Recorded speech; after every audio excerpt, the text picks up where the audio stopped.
Alright, meron tayo ritong melon. Actually, itong gagawin natin, ano to eh, napanood na natin to eh. Gusto ko lang patunayan kung talagang totoo. Kung talagang, kasi sinabi dun sa video na yun ay sulit. Yun, masarap, ganun. Ngayon, meron tayong biniling condensed milk. Ito, condensed milk. Yung iba, nilalagay nila fresh milk. Pero ito naman sa atin, condensed milk. Subukan natin.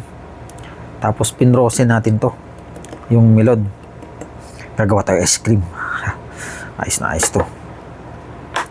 So ito, buksan natin tong condense. Tapos ilagay natin dito. Naku. Matamis-tamis to. Yun oh. Baka sobrang tamis to ah. So wag na nating masyadong damihan. Kasi sobrang tamis na ice cream natin ito. Tapos ang gagawin natin dito, i-ano natin siya, ganyan. Kayurin natin siya oh. Parang naparami yata ang ating condense ah. Yun. Gusto ko lang patunayan yung sinasabi nila eh na nakagawa ka daw ng ice cream pag pinrosin mo itong ano,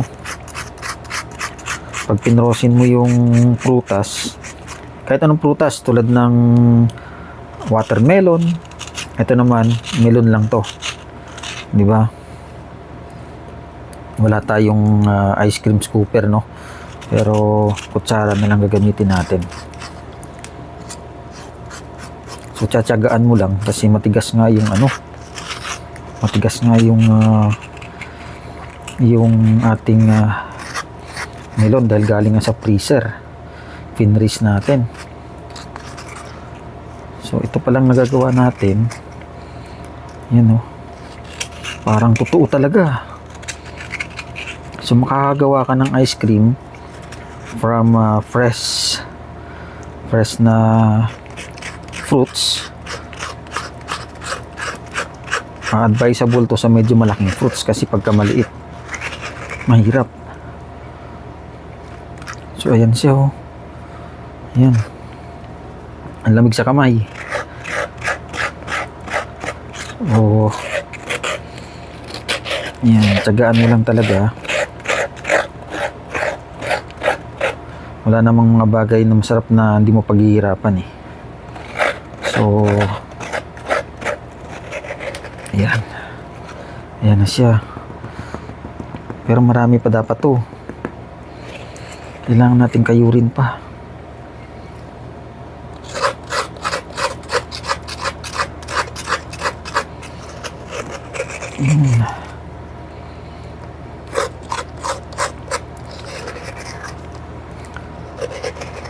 So ito siya no.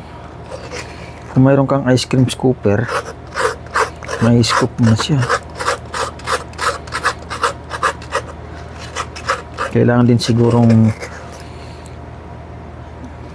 hindi masyadong matigas. Kaso pag hindi siya matigas, hindi siya magiging ice cream. Di ba? Tsatsaga. Ito, try na lang natin to, no? Ayan, no? Di ba? Kung may ice cream scooper ka, yun, pwede mo siyang ano. Ito kasi medyo naparami ang ating nilagay na condensed milk. So, ayan, medyo malabnaw pero ako, matik na matapon. Ayan. So, try na natin to. Yan, no? Diba? Ice cream na siya, diba? So, try natin.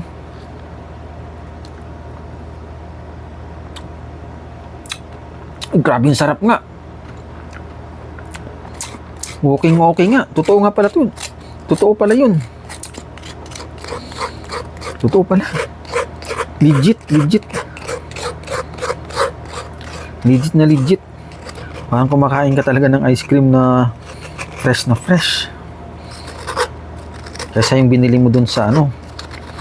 Ito, alam mo pa kung anong ginamit mo. Yan, oh. Tumahan ko uli. Yan, oh. Ang sarap, grabe. Try nyo rin. Yan. Tagaan nyo lang yung kayod mo. Kasi maganda rin yung marami kang makakayod bago ka kainin. Para tuloy-tuloy. Pero ang sarap, grabe. Yan, legit. Legit ito, totoo. Yung napanood natin. So, pwede mong gawin sa watermelon. Ano pa bang mga malalaking prutas na pwedeng gawing ice cream? Ayan.